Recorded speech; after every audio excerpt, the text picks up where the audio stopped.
on a répondu. Je vous remercie. Ce que vous êtes en train de faire là, c'est très intéressant. Masha'Allah. Du courage.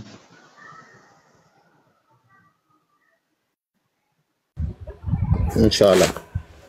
Quel est le thème? Merci. D'accord, c'est bien noté.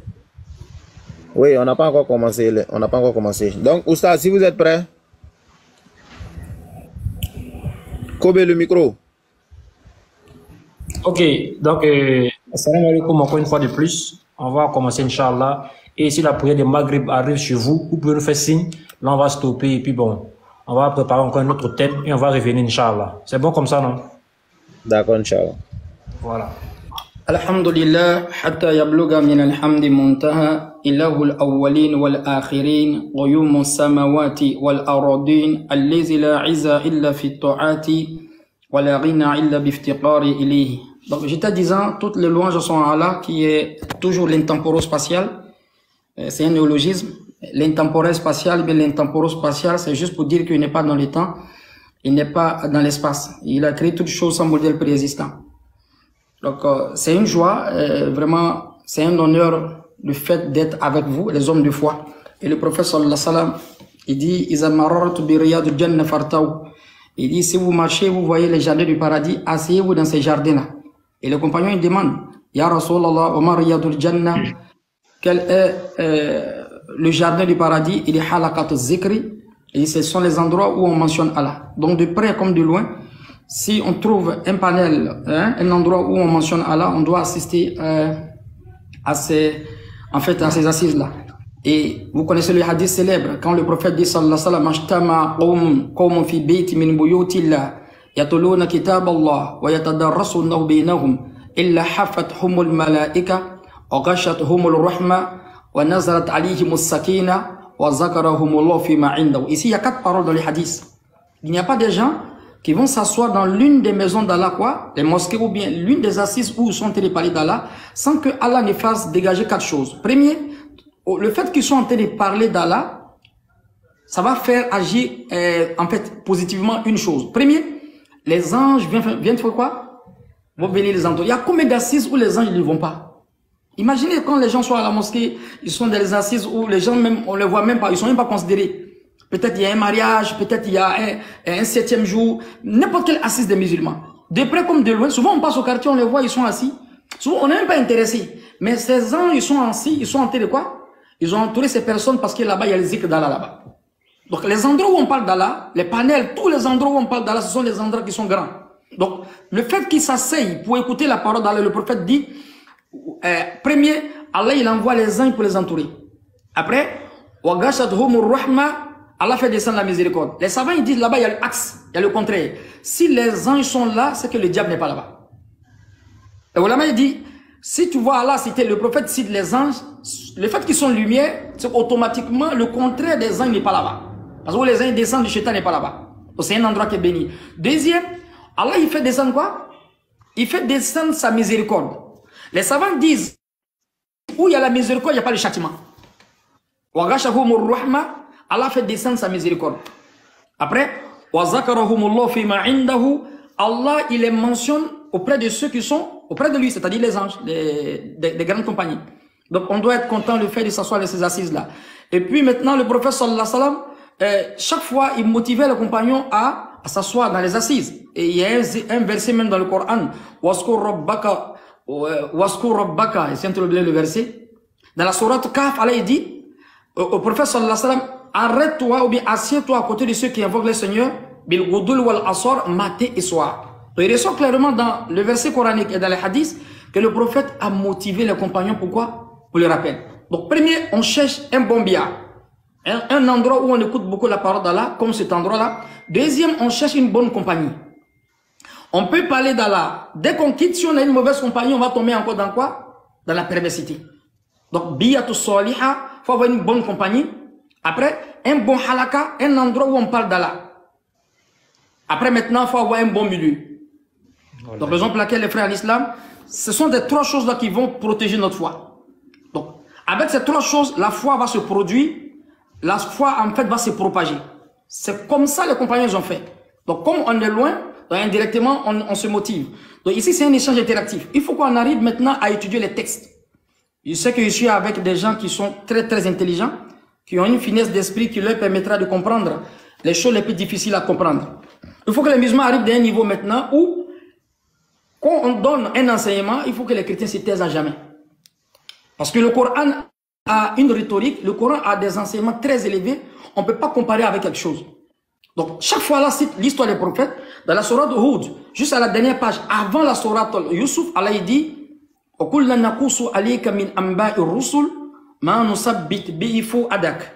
Mohamed, on te raconte le récit des prophètes pour que ton cœur s'affermisse. Donc, vous connaissez celui qui a été celui qu'on devait imiter. Dans le Coran, chaque fois, Allah, il invite le prophète même à suivre sa sunna. Il s'agit de quel prophète? Adam. Quel est le prophète qu'Allah Ta'ala motive, n'est-ce pas, le prophète de suivre sa voie? Il s'appelle comment? Ibrahim alayhi salam. Hein? Qui peut m'aider? Chaque fois, Allah il dit au prophète sallallahu alayhi wa sallam, Fattabi millati abikum Ibrahim. Ou Allah il dit, millatu abikum Ibrahim wa sammakum muslimin qabla. Wa man ja'ala alaykum fi ad-din min haraj. Je n'ai pas donné de contrainte dans votre religion. Millatu abikum Ibrahim wa sammakum muslimin min qabla. C'est la voie qui a laissé votre père qui? Votre Abraham. Et à l'honneur du prophète Abraham, le prophète sallallahu alayhi wa sallam, juste après les 4 rakats, mais les 2 rakats selon la prière, le prophète a parlé de la sourate Ibrahimiyya. À l'honneur du prophète Abraham. Donc Abraham, comme Moïse, ils ont un grand poids. Donc tout le monde se réclame d'Abraham. Mais il y a des récits qui ont été camouflés, comme vous le savez, par des gens mal intentionnés, par des idéologies machiavéliques. Donc on va étudier un peu la vie d'Abraham avant Maghrib, et après on va continuer sur celui qui a suivi Abraham, notamment le prophète sallallahu alayhi wa sallam. Il dit, il est là, quoi. Ok. Est-ce qu'on me comprend? Vous me suivez? Oui. Très bien. Donc le prophète Ibrahim alayhi salam, appelle-le-moi. Le prophète Ibrahim alayhi salam a une grande renommée, comme vous le savez. Mais à partir du prophète Ibrahim alayhi salam, ils ont brûlé les pistes, comme vous le savez. Les juifs, les chrétiens et les musulmans se réclament d'Abraham. Vous voyez? Mais seulement on n'a pas en fait la même visibilité, la même vision. Donc Allah, pour essayer même de baliser, il va les faire comprendre que Abraham n'était pas juif. Comme vous le connaissez le verset, n'était pas chrétien. Man kana Ibrahiman yahudiyan wala nasraniyan walakin kana hanifan muslima wa man kana minal mushrikin. Donc si on tire les draps de notre côté, les juifs, les chrétiens, les musulmans, là Allah il a fait le partage. Abraham n'était ni juif, il n'était pas chrétien, il était entièrement soumis. Il était soumis à Allah, il était musulman. Man kana Ibrahima yahudiyan, il n'était pas yahoud. Parce que le mot juif, eh bien, la terminologie juive, eh bien, la terminologie juif, eh bien, juif, le fait une manière de vivre sa foi, ou bien juif, qui vient du nom de Juda, ce nom-là a existé à quoi? Après Abraham.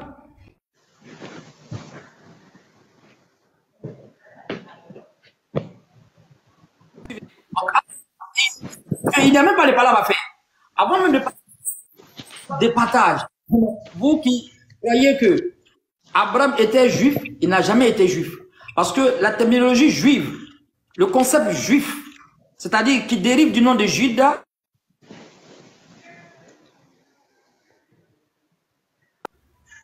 est-ce que vous me suivez? Oui. Non. On appelle donc, Oui. la terminologie juive, ou bien une manière de vivre sa foi, ou bien le nom juif, eh bien, qui sort, qui a pris la connotation à cause du petit-fils, n'est-ce pas?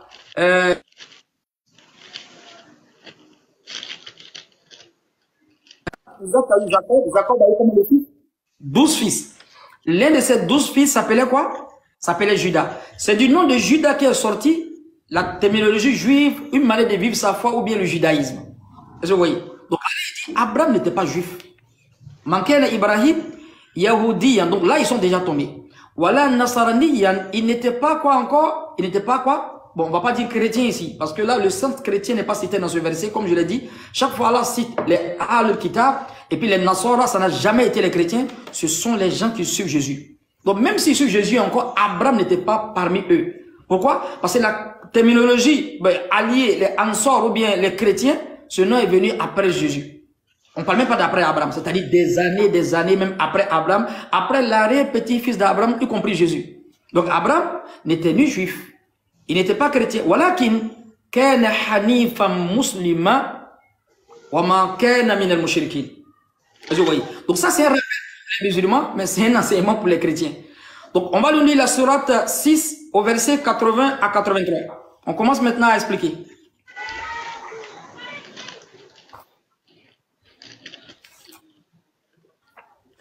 Doucement.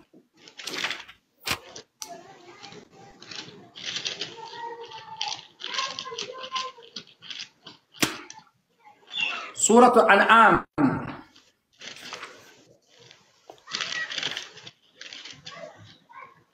Oh la doucement, oh la porte, bien plus chaud. Quelqu'un peut nous lire rapidement? Kobena n'est pas là. Lisez s'il vous plaît, Khadija. Patriote.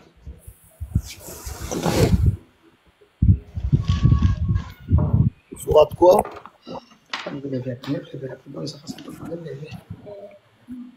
Sourate An'am. C'est ça, il a dit non? Sourate An'am, on va... Allons... Le micro de celui Voilà, qui est on en va bas aller là. phrase par Il phrase. fait trop de bruit.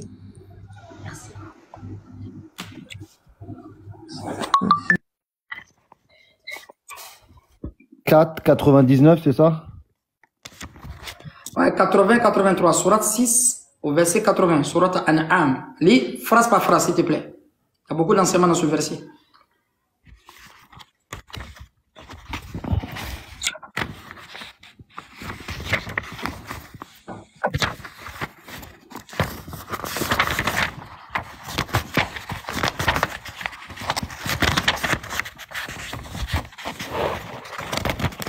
« 6, 80... »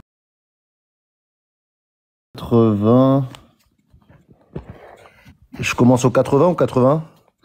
Au 80, au verset 80. Bismillah. Son peuple disputa avec lui, mais lui dit: Allez-vous disputer avec moi au sujet d'Allah alors qu'il m'a guidé? Je n'ai pas peur des associés que vous lui donnez. Je ne crains que ce que veut mon Seigneur. Mon Seigneur embrasse tout de sa science. Ne vous rappelez-vous donc pas? Et comment aurais-je peur des associés que vous lui donnez alors que vous n'avez pas peur d'associer à Allah des choses pour lesquelles il ne vous a fait descendre aucune preuve? Lequel donc des partis a le plus droit à la sécurité? Dites-le si vous savez. Ceux qui ont cru et n'ont point troublé la pureté de leur foi par quelque iniquité, association, ceux-là ont la sécurité et ce sont eux les bien guidés. Tel est l'argument que nous inspirâmes à Abraham contre son peuple. Nous élevons...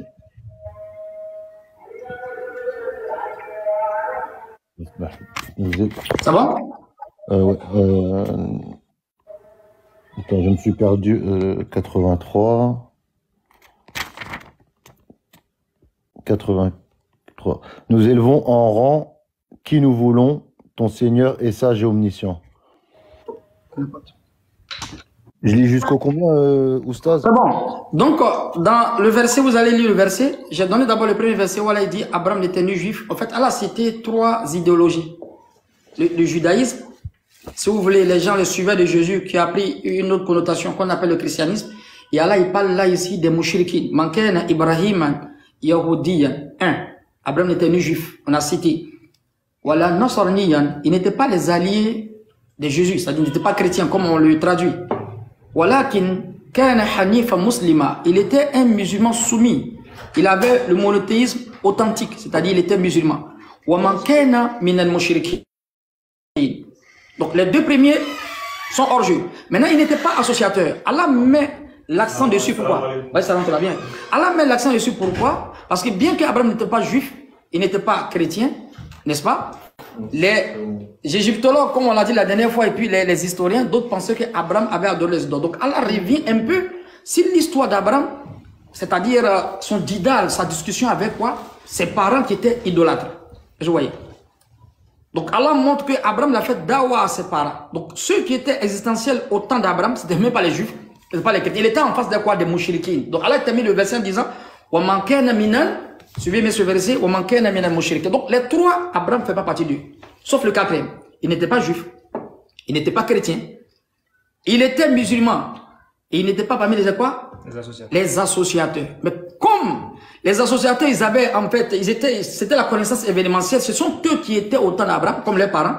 Donc Abraham, chaque fois, ceux qui ont voulu tuer Abraham, ceux qui ont voulu mettre Abraham dans le feu, c'était pas les Yaouds, c'était pas les chrétiens, ce sont les associateurs. Donc on est en face là des idolâtres. La connaissance, la prophétologie prédictionnelle, bien prévisionnelle, la connaissance événementielle. Donc pour les contemporains ici, ce sont les associateurs.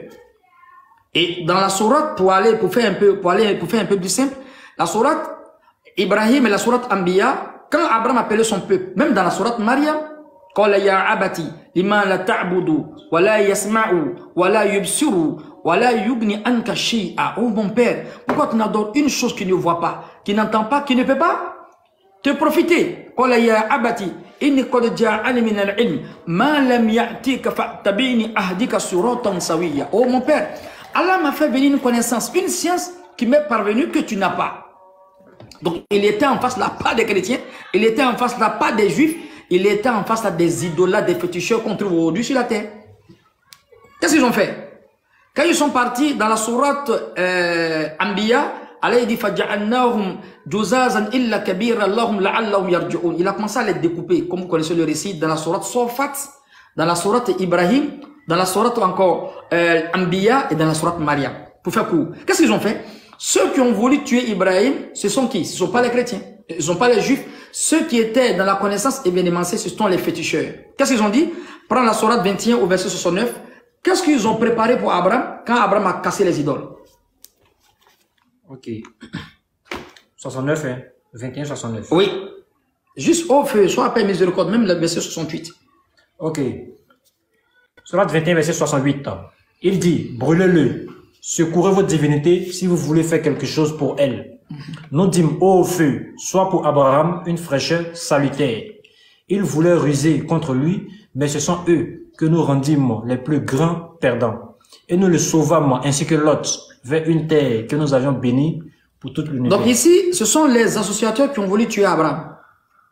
Kuni ya naru kuni bardan wa salaman ala Ibrahim, au feu, soit paix, miséricorde, fraîcheur, sur qui?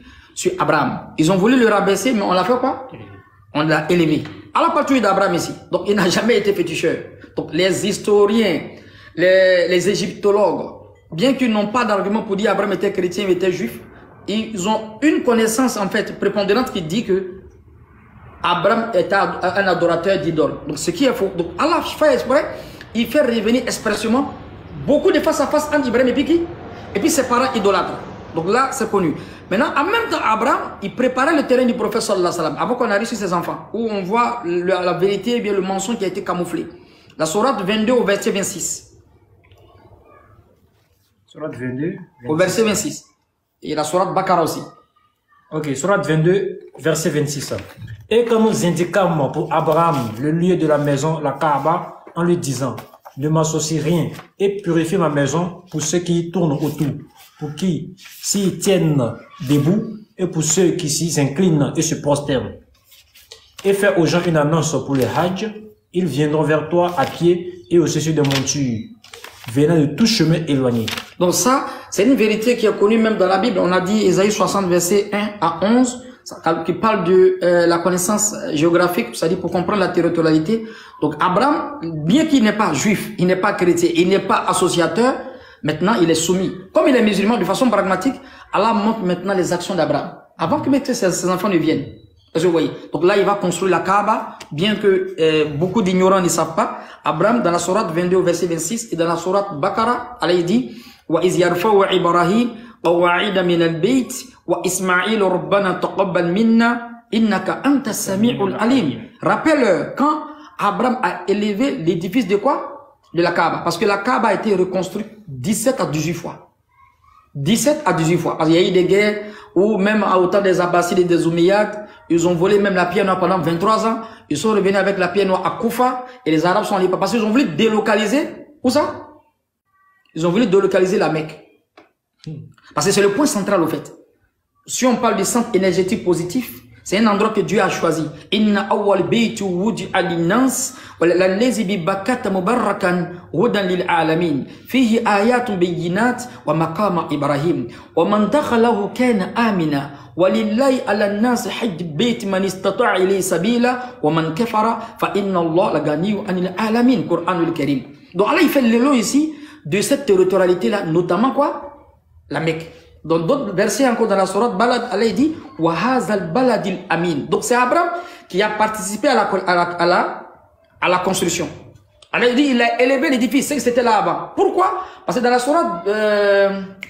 sourate 14 verset 30, quand il a laissé sa famille dans un désert sans végétation, qu'est-ce qu'Abraham a dit? Vous connaissez bien le verset. Rabbana inni askantum min zurriyatin biwadin ghayri zi zar'in 'indaka al-baytika muharrama. ربنا ليقيم الصلاة فاجعل أفئدة من الناس تاوي إليهم وارزق من الثمرات لعلكم تشكرون. Alors, j'ai laissé ma progéniture dans un désert sans végétation. À côté de quoi? Ta maison. Donc la maison était existentielle. Mais comme Abraham est venu participer à la construction de la Kaaba, juste après ça, il y a eu beaucoup de choses où chaque fois, les gens, ils ont essayé de rebâtir la Kaaba. Donc Allah montre ici que Abraham fait partie des gens qui ont participé. C'est pas là le discours. Maintenant, dans la sourate, on va maintenant dans Genèse. Après Abraham, il a eu deux enfants, Ismaël et puis Isaac. Le nom d'Abraham a un sens. Donc les savants disent qu'il vient de l'Irak. Babylone, Irak. Le nom d'Ismaël, le nom d'Isaac a un sens. Aujourd'hui, les chrétiens, ils ont camouflé cette vérité-là juste pour écarter le prophète sallallahu alayhi wa sallam de la course vers l'apostolat, n'est-ce pas? Pour donner en fait la succession de la prophétie à qui? À Isaac. Donc, je vous invite à suivre en fait les mensonges qui sont inscrites, n'est-ce pas, dans la connaissance qui est liée en fait à l'histoire d'Abraham et puis de quoi? D'Ismaël et puis d'Isaac. Lis Genèse 22 au verset 1 à 13. Suivez bien. Vous allez voir en fait le casse-mâchoire. Genèse chapitre 22 verset 1.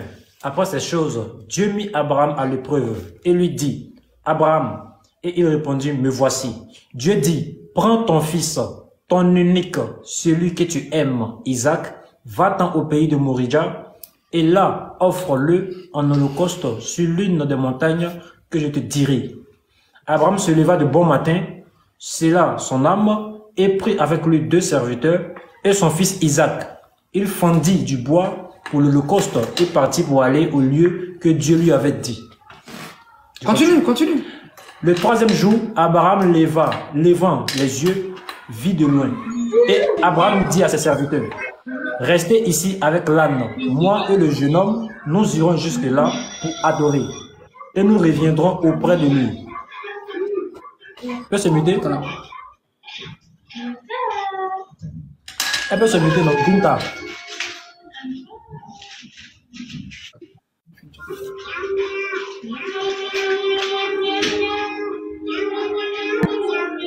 Binata. Benata ou bien comment tu t'appelles? Pardon, faut te muter.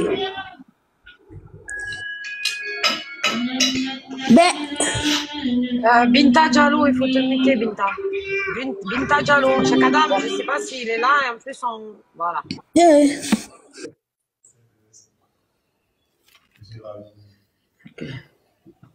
Vas-y. Ok. Donc, verset 5.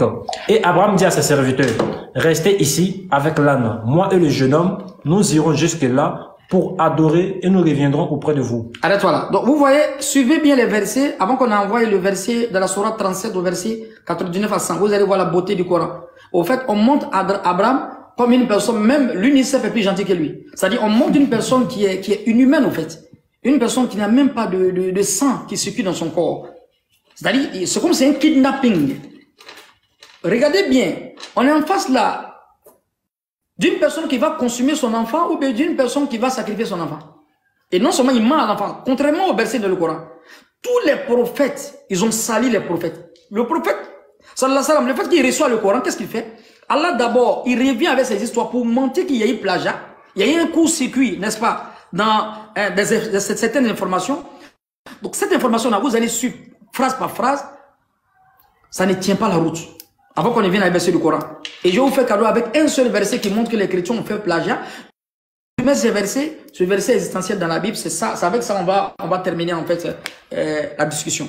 Donc, relis encore, et avant qu'on explique. Vas-y. On va répondre au verset 1. Oui. Après ces choses, Dieu mit Abraham à l'épreuve. Donc, Dieu a mis Abraham à l'épreuve. Et lui dit, Abraham. Et il répondit, me voici. Dieu dit, prends ton fils, ton unique, celui que tu aimes, Isaac. Arrête-toi là. Donc, voici le plagiat. Il y a tellement de pléonasmes ici. Prends ton fils. Ton unique, celui que tu aimes. Imaginez-vous, si une personne a une voiture, il dit que maintenant, prends ta voiture unique. Est-ce que ça a un sens? Hein? Est-ce que c'est censé? C'est un échange interactif, hein? Chaque Oussas Kamara, Samir. Oh non, non. Si Samir Non. a une seule voiture, il dit Samir, prends ta voiture, ton unique voiture. Est-ce que c'est censé? Non, il Non, non, non. Mais ça ne fait même pas de sens. Non. Oui, exactement. Ou bien Oussas Kamara. Ça ne fait pas de sens. Non, la phrase est fautive. Voilà. Prends ton fils, ton unique fils. Alors que dans Jean 3, verset 16, quand on dit que Dieu a envoyé son fils unique, est-ce qu'on met Jésus là-bas? Non. Non, on sait que c'est Jésus directement. Mais ici, on est obligé de dire fils, on est obligé de dire unique, on est obligé de dire Isaac, et puis on dit que tu aimes tant. Il y a toutes les similitudes. Ça dit tellement c'est un mensonge. Dans un mensonge, vers un autre mensonge, c'est tellement dévoilé. Le fait qu'une personne a un seul portable, on dit qu'on maintenant prend ton portable unique, mais ça n'a pas de sens. Donc voici le premier plagiat de la Bible. Relis encore le verset. Après ces choses, Dieu mit Abraham à l'épreuve. Oui. Et lui dit, Abraham. Et il répondit, me voici. Dieu dit, prends ton fils, ton unique, celui que tu aimes, Isaac. Donc il d'abord prend ton fils, ça ne suffit pas. Ton unique. Après, celui que tu aimes. Isaac. Il y a deux personnes qui l'aiment. Voilà. Après on dit Isaac. Vous voyez en fait la malhonnêteté intellectuelle, la typographie idéologique qui est en face de nous, la typographie mercantile, ou bien la coalition politico-militaro-religieuse qui suit ces versets. On est en face à des plagiats. Tout simplement pour cacher le prophète sallallahu alayhi wa sallam de la cause vers l'apostolat. Relis encore le verset. Les chrétiens n'ont pas entendu. Lis. Dieu dit, Dieu dit, prends ton fils, prends ton fils, ça suffit ton pas? unique, Ton unique. celui que tu aimes. Celui que tu aimes. Ton fils unique, tu vas pas l'aimer, mais tu vas le détester. Il n'y a aucun désamour. Voilà. Ton fils d'abord, tu cherches un enfant que tu ne trouves pas. Tu l'as eu d'abord, c'est un fils. D'abord, il est unique. À quoi ça de dire que celui que tu aimes? Ça n'a aucun sens. On est en face là d'un mensonge, dans un mensonge, vers un autre mensonge, juste pour cacher le prophète sallallahu alayhi wa sallam de la cause vers l'apostolat. Toujours pour camoufler Ismaël. Tellement c'est Ismaël, ils ont répété fils, ils ont répété unique, et puis mais celui que tu aimes. Qui a une fois détesté son fils unique? Ça ne fait pas de sens. Relis encore une troisième fois avant qu'on continue. Dieu dit, prends ton fils, Prends ton fils, ton unique, celui que tu aimes, celui que tu aimes. Isaac, va-t'en au pays de Morija. Ok, continue. Et là, offre-le en holocauste sur l'une des montagnes que je te le dirai. Abraham se leva de bon matin, sella son âne et prit avec lui 2 serviteurs et son fils Isaac. Il fendit du bois pour l'holocauste et partit pour aller au lieu que Dieu lui avait dit. Le 3e jour, Abraham leva les yeux, vit le lieu de loin. Et Abraham dit à ses serviteurs, restez ici avec l'âne. Moi et le jeune homme, nous irons jusque-là pour adorer et nous reviendrons auprès de vous. Abraham prit le bois pour l'holocauste. Suivez la conversation maintenant entre Abraham et puis Ismaël. Abraham et puis Isaac, selon la Bible, quoi. Vas-y. Abraham prit le bois pour l'holocauste, le chargea sur son fils Isaac et porta dans sa main le feu et le couteau. Et ils marchaient tous deux ensemble. Ok. Alors Isaac, parlant à Abraham, son père, dit, mon père. Et il répondit, me voici mon fils. Isaac reprit, voici le feu et le bois. Mais où est l'agneau pour l'holocauste?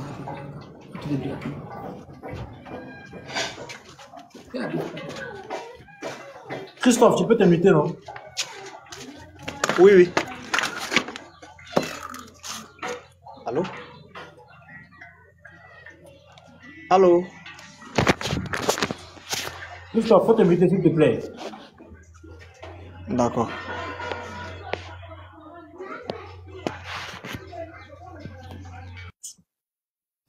Merci. Donc, très bien. Donc ici, on est en face là de la conversation maintenant de qui? Abraham et son fils. Mais on va sacrifier quelqu'un, on ne voit même pas l'agneau.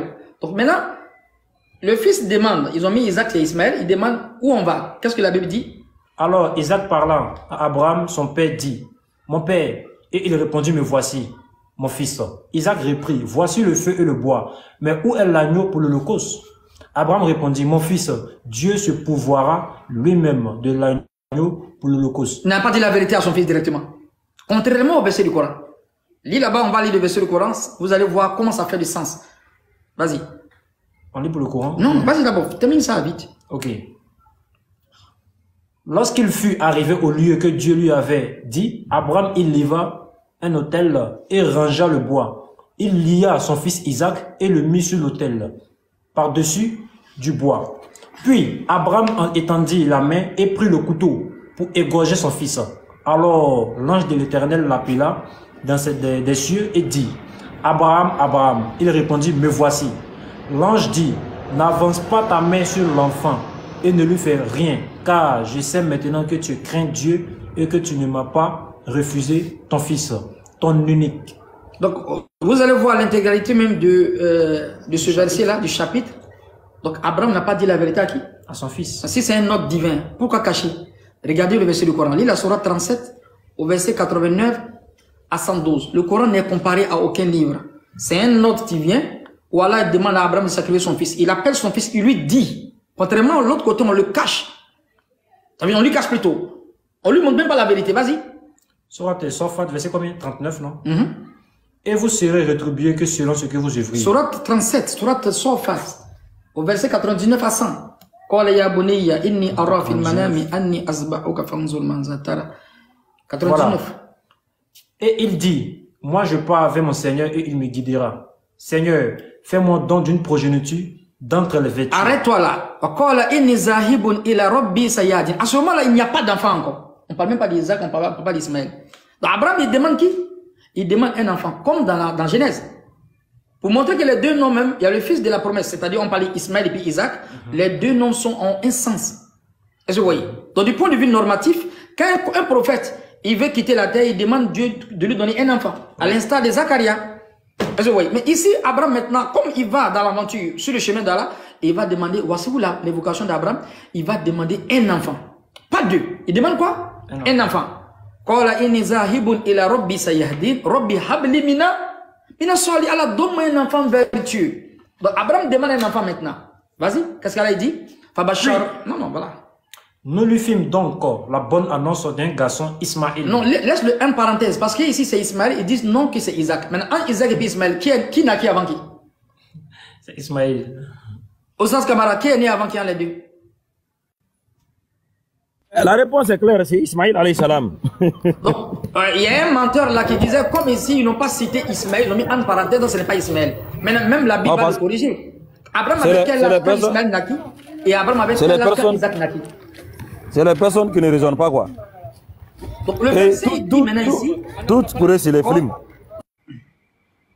Qala ya bunayya inni ara fil manami anni azbahuka fanzur ma zatara. Abraham n'a pas caché. Comme c'est un ordre de Dieu, il a dit à quoi? Son fils. Regardez la beauté de ce verset-là, regardez de l'autre côté. Papa, où on s'en va dire, non, l'agneau est devant. En tout cas, Allah va gérer. Mais ici, non. Le Coran dit, Allah dit à Abraham, Abraham appelle son fils pour lui dire. Et la réaction de cette personne, c'est étonnant, c'est faramineux. L'enfant, il motive maintenant son papa. Qala ya bunayya inni ara fil manami anni asbahuka fanzur ma zatara. Qala ya abati if'al ma tu'mar satajiduni insha'Allahu minas sabirin. Lis la partie. Puis, quand celui-ci fut en âge de l'accompagner, Abraham dit, ô mon fils, je me vois en songe en train de t'immoler. Vois donc ce que tu en penses, Ismaël. Ismaël dit, ô mon cher père, fais ce qui t'est commandé. Tu me trouveras, s'il plaît à Allah, du nombre des endurants. Donc ici, voici la conversation. Donc le Coran, il veut mettre cette histoire pourquoi? Pour montrer qu'au fait, il y a eu plagiat.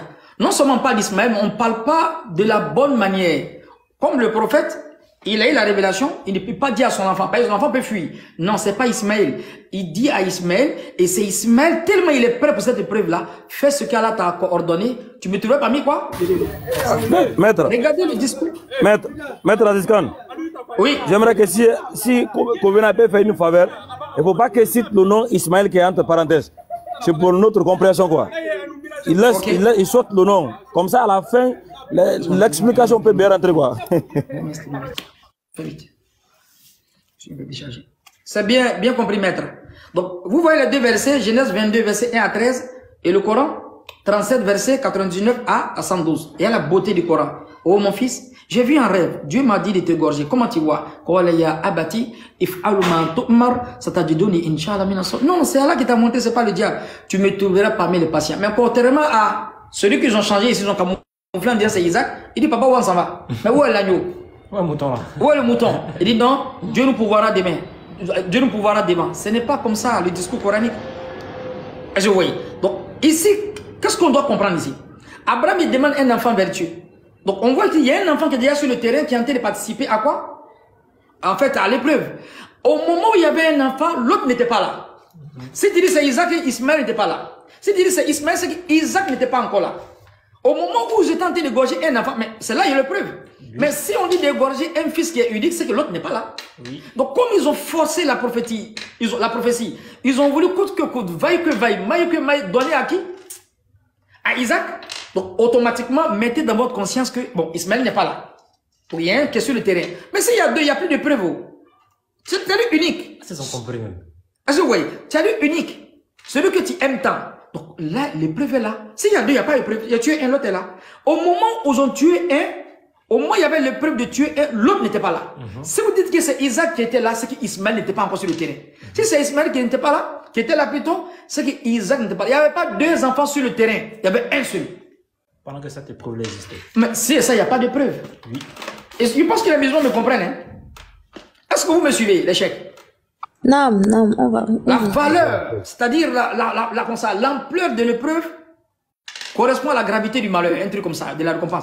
Donc ici, c'est devenu une épreuve. Si tu vois la main dans le Coran, parce que là, il y a un seul. Et là, ils ont fait un pléonasme, dit prends ton fils, ton unique fils, celui que tu aimes. Alors qu'il y a un unique fils, on l'aime déjà, et puis ils ont mis Isaac dessus. Ça n'a même pas de sens. Donc si c'est Isaac, c'est qu'Ismaël n'était pas là. Alors que les gens se trompent. Quand Ismaël est né, Abraham avait quel âge? 99, non. Non. Quand il est né? Au moins, Abraham a circoncis. Ismaël avait 13 ans. Abraham avait 99 ans. Ils ont circoncis. Il a circoncis son fils. Le père, il s'est circoncis. C'était l'alliance de Dieu. Oui. C'est de circoncis les enfants, n'est-ce pas? Ils ont circoncis un encore. Il n'y avait pas deux personnes. Il n'y a pas un verset dans la Bible où ils ont dit qu'ils ont circoncis Isaac. Non. Au fait, au moment où il y avait l'épreuve. Ah, ok. Au moment où ils ont circoncis Abraham, à 99 ans, parce que l'ordre de Dieu est venu, il y avait un enfant qui avait 13 ans. C'était qui? Le verset sont là. C'était Ismaël. C'était Ismaël. Donc s'il était déjà grand, il n'y avait pas un deuxième. Maintenant, comment on circoncis quelqu'un qui n'est pas encore né? Comment on circoncis quelqu'un qui n'est pas encore né? Si vous dites que c'est Isaac qui naquit, c'est lui qui a subi l'épreuve, alors qu'il n'a pas été circoncis. Est-ce que vous me comprenez? Dans la Bible, Abraham, il avait 99 ans, il a été circoncis avec qui? Les Genèse 16, verset 15. Genèse 16, verset 15? Oui. Okay, tu vois ça? Oui, mais c'est là le plagiat, au fait. Je sais que c'est dedans, mais c'est là le plagiat. Si vous faites exister les deux, il n'y a plus de preuves, c'est faux. 16. Entre Ismaël et puis Isaac, il y avait quoi? 14 ans. Au moment des 14 ans, c'est là le preuve était. C'est-à-dire, il y avait un seul enfant. Ousmane, arrête tes bruits. C'est quoi ça? Il y avait un seul enfant. Donc, entre sa naissance et 14 ans, avant que l'autre ne naisse, si vous voulez, Isaac et Ismaël, le preuve était déjà passé. Oui. C'est après ça, maintenant, Dieu a donné le deuxième enfant. Et tu suis un peu le cheminement. Ouais. Lis Genèse 16, verset 15. Genèse chapitre 16, verset 15. Agar enfanta un fils à Abraham. Et Abraham donna le nom d'Ismaël au fils qu'Agar lui avait enfanté. Abraham était âgé de 86 ans lorsqu'Agar enfanta Ismaël. Il était âgé de combien? 86 ans. Abraham avait 86 ans quand Ismaël naquit. On comprend? Oui. Donc là, le seul enfant qui était sur le terrain. Bon, si Abraham avait déjà 86 ans quand Ismaël naquit, et ils ont circoncis Abraham à qui? À 99 ans. C'est que l'enfant qui est né, là, il avait 13 ans. Mais pourquoi vous dites encore que c'est Isaac encore? Question. Le premier qui a été circoncis, c'est Ismaël. Si Ismaël a été circoncis, en même temps, c'est pas lui, on doit égorger. Vous voyez la cacophonie? Soit, Ismaël, comme c'est de la magie, ça devient abracadabra, il est circoncis alors qu'il n'existe pas encore. Vous voyez le plagiat? Donc, il est circoncis alors qu'il n'existe pas. Ça, c'est plus que Netflix. C'est plus que Netflix. Ça y faille. Est-ce que vous voyez? Donc, Abraham, il a 99 ans, il circoncis un enfant. Ils ont forcé la prophétie, le mensonge pour dire que c'est Isaac. En même temps, Isaac n'était pas circoncis. En même temps, on voit dans les récits bibliques que c'est Ismaël qui est circoncis à 13 ans. En même temps, il n'est pas encore né. Lis Genèse 17, verset 18 à 26. Genèse 17, verset 18 à 26. Et Abraham dit à Dieu, oh, qu'Ismaël vive devant ta face. Attends. Ici, là, Dieu a annoncé la venue de qui d'abord? D'un autre enfant. Et en même temps, Abraham, il dit qu'Ismaël. Pourquoi le nom d'Ismaël soit là-bas? Tu n'as pas compris encore. Hein? Lis un peu plus haut. Lis un peu plus haut. Au verset 15, non? Au verset 15. Dieu dit à Abraham, tu ne donneras plus à Sarai, ta femme, le nom de Sarai, mais son nom sera Sarah. Je la bénirai et je te donnerai d'elle un fils. Je la bénirai et elle deviendra des nations, des rois, des peuples sortiront d'elle. Est-ce que l'enfant est venu encore? Non. Donc ils sont en train de prédire un autre enfant. Vas-y, continue. Abraham tomba sur sa face. Abraham tomba sur sa face. Il rit. Il a commencé à rire. Et dit en son cœur. Il dit dans son cœur. Naîtra-t-il un fils à un homme de 100 ans? Vous voyez, là on rentre dans la datation. La prophétologie prédictionnelle mais prévisionnelle, la connaissance qui étudie les prophètes et les prophéties. Il faut avoir une connaissance historique pour les non-contemporains, une connaissance événementielle pour les contemporains, une connaissance géographique pour comprendre la territorialité, une connaissance quoi? Stylistique. Donc si, à 84 ans, il avait un fils qui était né, qui était qui? Ismaël. Donc ici maintenant, il a 100 ans, on annonce encore un autre enfant. C'est qui? C'est qui? Isaac, logiquement. Il a 84 ans. On annonce un enfant. Pardon, on lui dit qu'il y a un enfant qui est déjà né. C'est Ismaël. Mais ici, à 100 ans, on donne encore la prophétie qu'un autre enfant va naître. Donc Isaac était déjà né. Et encore ici, c'est Isaac qui va venir encore. Mais qui va venir? Donc à 100 ans, il y a eu l'annonce d'un enfant maintenant qui va venir. À 84 ans, il avait déjà accouché qui? Sa femme a déjà accouché qui? Attends là-bas, attends. Il va lui dire combien? Est-ce que vous suivez? À 84 ans? Non. Vous me suivez, non? Non, on vous suit. Regardez bien la datation. Ici, on parle de 100 ans. C'est la Bible qui parle ici. Au lieu de dire que Mohamed n'est pas un prophète.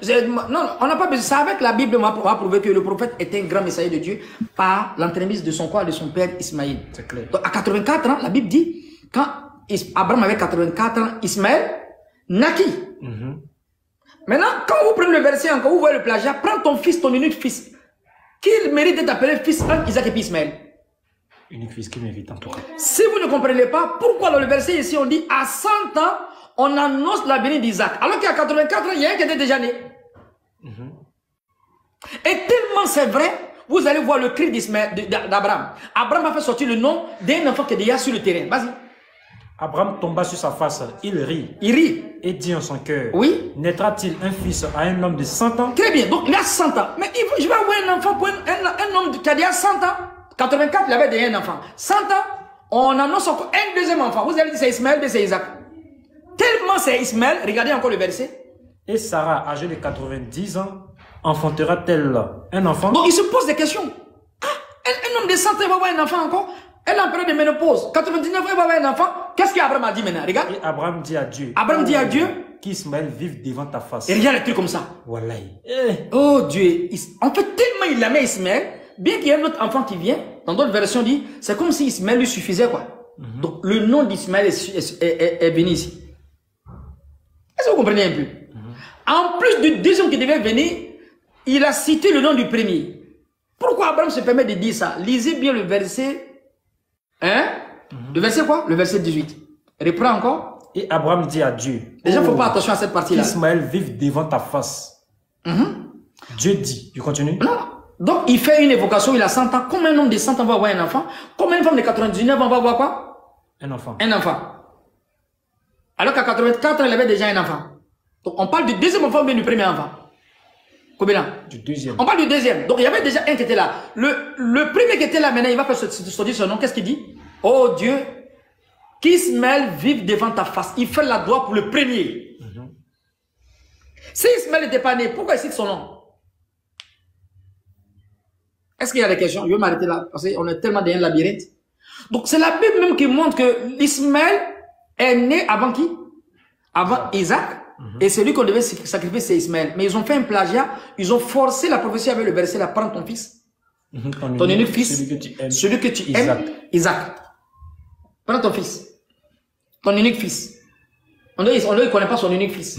Quand on dit, prends ta voiture, ta seule voiture. Ça n'a même pas besoin d'être. Prends ton fils. Ton unique fils, celui que tu aimes, mais ça ne suffit pas encore. Le nom vient dessus encore, Isaac. Vous voyez le plagiat, c'est tout simplement pour cacher tout ça. Non, mais ton unique fils, ça. Mute-toi. Quand vous montez, mutez-vous. Est-ce qu'il est Maghreb là-bas? Pas encore, bientôt. Mais Oustaz, vous devez prier aussi, non? On va s'arrêter là. Non, il est 21h ici. Nous, on a déjà prié. Ici, c'est Isha. Ah, ok. On va même peut-être dans les 10 minutes et les gens vont aller prier et on va revenir. Est-ce que vous suivez le cheminement? Nam. C'est juste des calculs. Faut voir des gens au calcul, c'est tout. C'est pas beaucoup de bruit. Non, c'est pas beaucoup de bruit. On ne veut pas raisonner. Intelligence qui le comprennent. On ne veut même pas raisonner, on veut raisonner. Arrêtez de raisonner, beaucoup de bruit. Non. Regardez la datation. Il avait 100 ans. Comment un homme de 100 ans va voir un enfant? Alors qu'il y a déjà un enfant qui était déjà né, au moins il a 84 ans. Si vous dites que c'est Isaac encore. Alors qu'on fait la naissance de qui ici? D'Isaac à Sarah. Vous allez me dire que c'est Agar encore qui a accouché Isaac? Agar a déjà accouché un enfant. On annonce un enfant encore qui sera accouché par qui? Par Sarah. Et vous faites exister Isaac déjà alors que sa maman n'a pas encore accouché encore. Ça, il vit avant sa naissance. C'est la sorcellerie de la prophétie, ça. On fait exister une personne avant sa naissance et on circoncis une personne qui n'est pas encore née. Ça, c'est dans la Bible, tu peux voir ça. C'est plus que Netflix. C'est plus que Netflix. Donc, à 84 ans, c'est une question de datation. À 84 ans, Ismaël naquit. À 100 ans, Isaac naquit. La mère d'Isaac, c'est qui? Sarah. La mère d'Ismaël, c'est qui? Agar. Si Agar avait déjà accouché un enfant, parce que Sarah ne peut pas avoir un enfant, elle donne maintenant une femme à qui? À son mari. Et dans la coutume idiomatique juive, le fait qu'une femme ne gagne pas d'enfant, si elle donne, en fait, une servante, si vous voulez, une femme à son mari, automatiquement, c'est sa femme, elle n'est plus esclave. Parce que Isaac et puis Agar n'a jamais été esclave. Lisez l'histoire qui gouvernait le monde avant. Elle n'a jamais été esclave. Donc, avec la datation, n'est-ce pas, on comprend facilement. Ça n'est pas besoin de beaucoup de bruit. Posez-leur la question. À 84 ans, qui est né? Qui est né, Kobena? À 84 ans, c'est Ismaël. Ismaël qui est né, c'est la Bible même qui le dit. Allah dit, vous allez croire à une partie, mais croire à une autre partie. À 100 ans, il est étonné. On annonce la venue d'un enfant qui sera accouché par qui? Par Sarah. Mais si Sarah n'a pas accouché Ismaël, qui a accouché Ismaël? Agar. Abraham avait 84 ans. Donc Ismaël naquit. À 100 ans, on dit, ta femme Sarah va accoucher un enfant. À moi, vous me dire que non, c'est Sarah qui a accouché Isaac. Et tellement l'enfant qui était déjà né s'appelait Ismaël, on parle maintenant de la naissance d'un autre enfant qui sera accouché par qui? Par Sarah. Donc Sarah n'a pas encore accouché. Abraham avait déjà 100 ans. Mais il avait déjà un enfant à 84 ans qui s'appelle Ismaël. Et ce Ismaël là, tellement il était déjà là, tellement Abraham l'aime, la preuve, Abraham il fait doigt. Oh Dieu, même si l'autre va venir là, qu'Ismaël vive devant ta face. Voilà. Discours est fini. Les Arabes disent ma halalallah min al-i'rab. Et après il n'y a plus de discours. Simple à comprendre. Donc toutes les acrobaties spirituelles, intellectuelles, n'est-ce pas, du Saint-Esprit, tout ça, ça n'a pas besoin d'être ici. C'est une question de datation. Et c'est comme ça qu'on va faire avec l'âge de Aïcha. On va faire avec beaucoup de récits. C'est avec les dates. C'est tout. On arrive là-dessus. Donc si il y a des gens qui sont plus éloquents que la Bible, n'est-ce pas, qu'ils contrebalancent ça, tout simplement ça. Donc il reçoit clairement dans les versets qu'on a envoyés. Et vous savez, quand on va continuer après la prière, dans la coutume même de Moïse, même avant Moïse, il y a des versets qui montrent que chaque fois le premier-né, Dieu demandait de le sacrifier au temps de Moïse. Tous les premiers-nés, c'est-à-dire la première récolte, ou bien le premier-né, c'est dans la Bible, dans l'Exode. C'est là, il y a le preuve. Premier-né là, vous les sacrifiez. La première récolte qui vient de sortir, vous donnez ça en holocauste. Et ça n'a pas commencé seulement par Moïse.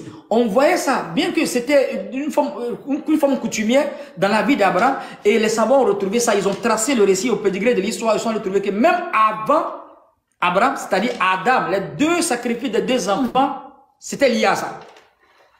Oui. L'autre a donné, c'est-à-dire, comment on appelle ça, l'animal qui était en fait faisait partie du premier-né, et l'autre, il devait donner en fait, comment on appelle ça, la première culture, la première récolte. On va revenir avec les versets après. Donc c'est dit dans Lévitique, dans Exode. Donc tous les premiers-nés seront sacrifiés et toute la première récolte sera donnée à Dieu. C'est le premier on donne à Dieu. Oui, donc l'épreuve est là parce que il y a un premier enfant qui est Ismaël. Oui. C'est lui on devait égorger. Oui. Donc vous voyez tout le mensonge que la Bible a camouflé, tout ça a montré pour cacher Ismaël, pour cacher le prophète sallallahu alayhi wa sallam de la course vers l'apostolat. Est-ce qu'il y a la question sur les dates? Je ne sais pas beaucoup de bruit. Donc les chrétiens. S'il n'y a pas de questions sur les dates, on fait salam alaikum, on revient après. Inch'Allah. Il faut qu'on soit pragmatique, quoi. Les débats qui n'ont pas de sens, là, on laisse ça. Abraham avait 100 ans. Moi, j'ai une question. Oui. Moi, j'ai une question. Ça fait au moins 20 minutes, moi, je t'écoute. J'ai une seule question. Je peux avoir le verset dans la Bible qui dit que c'est Ismaël qui est l'enfant de la promesse. Non, je n'ai pas parlé de l'enfant de la promesse d'abord. J'ai dit le premier-né, c'est qui? Toi, tu parles de promesse. Non, mais le but là, c'est que celui qui est né, qu'il soit premier ou deuxième, c'est celui-là qui doit être l'enfant de la promesse. J'ai pas parlé de promesse. Parce que c'est l'enfant de la promesse qui doit être sacrifié. J'ai pas parlé de promesse encore. C'est pas le premier né qui doit. Donc, donne-moi le verset dans la Bible qui dit que c'est Ismaël qui est l'enfant de la promesse. Que Dieu a promis. Non, ça, j'ai parlé pas de promesse d'abord. Je parle pas encore de promesse. Va prier. En fait, tu fais une pirouette. La prière est mieux que tout. Après ta prière, je vais me reconnecter. Je suis là, si vous ne priez pas. Ce qui a été dit, on n'a pas dit. Je suis en train de dire d'abord. Je parle sur les promesses. D'accord. Je te laisse prier d'abord parce que la prière est importante. Quand tu vas finir, moi si je sens te faire quelque chose, je vais revenir sur ton live. Le nom d'Ismaël signifie Dieu a entendu ma prière. Essamim ou Ismaïl, c'est un nom théophore, c'est un nom qui est lié à un attribut de Dieu. Isaac signifie la joie, le rire. Les deux noms même, il n'y a même pas. L'autre est plus sensé que l'autre. Les deux noms même là. L'autre est plus sensé que lui. Le nom d'Ismaël est plus sensé que le nom d'Isaac. Si Abraham a demandé un seul enfant, elle a demandé en fait, Dieu lui donne un héritier, un enfant, un vertueux. Et Dieu fait sortir le premier fils. Et on annonce encore Isaac à Sarah. Abraham dit, oh Dieu, qui Ismaël vu devant ta face? C'est qui il aime? Qui? Parce qu'il y a un premier fils qui est déjà là. Donc, laissez faire les promesses là. Qui était sur le terrain? Si, de façon pragmatique, on voit que c'est Ismaël, on devait égorger, c'est lui qui était le fils de la promesse. Tout simplement ça. Il y a un qui existait, l'autre n'était pas là. Je ne suis pas dans les pirouettes aujourd'hui. Hein. 84, Ismaël naquit. 86 ans plus tôt, Ismaël naquit. Quand Abraham avait 100 ans, Isaac est né. Et à 100 ans, ils ont annoncé la vérité d'Isaac à Sarah. C'est fini, le débat est fini, Kobena. Les Arabes disent ma halalallah min al-i'rab. Ma halalallah min al-i'rab. Après ça, il n'y a plus de paroles à dire encore. Donc c'est tellement simple. Avec cette datation, avec ces calculs, on va raisonner au lieu de raisonner. Tout simplement. Merci à la question. Ok, donc s'il y a des frères qui ne sont pas d'accord avec ce qui a été dit, on ne va pas dire ici un autre thème, si ce qui a été dit, on peut monter poser sa question. S'il n'y a pas de questions aussi, on va stopper un peu, puis on va revenir, Inch'Allah, dans quelques minutes. Donc s'il n'y en a pas, on va faire salam alaikum, puis on revient, Inch'Allah. Tout à l'heure. Ok. Ok, salam alaikum wa rahmatullahi wa barakatuh. Pour des questions, il n'y a pas de problème. S'il y a des musulmans qui ont des questions, Salam wa rahmatullahi wa barakatuh. Ma soeur Asbeker. J'espère que ça va, que tout le monde va bien. Alhamdulillah. Alhamdulillah. Ok. Bon, bah, on va patienter alors à ce moment-là, parce que nous, effectivement, on va avoir la prière dans peu de temps. Donc, je ne sais pas si les frères, vous allez revenir plus tard, c'est ça, Oustaz? C'est ce que tu disais? Oui, Asbeker. Il m'entend pas, je crois. Hein. Il m'entend pas. Le micro est fermé. Ouais, effectivement. Ok. Donc, on va faire comme ça. Tout à l'heure, Asbeker, ma soeur, ils ont dit qu'ils vont le faire en 2 temps. Ouais, voilà, parce que moi, j'ai pas tout suivi, mais c'est ce que j'ai cru comprendre en tout cas. Barakallahu fik. Barakallahu fik, mes frères et sœurs, pour l'information. Ok, bon ben, je vous laisse la parole, hein, si quelqu'un veut ajouter quelque chose. Oustaz Kamara. Ah oui, je l'avais pas vu. Salam alaikum, Oustaz Kamara.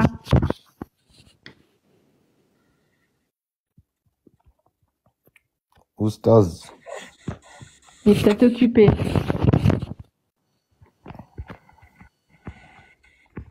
Cheikh Adam, sors ici.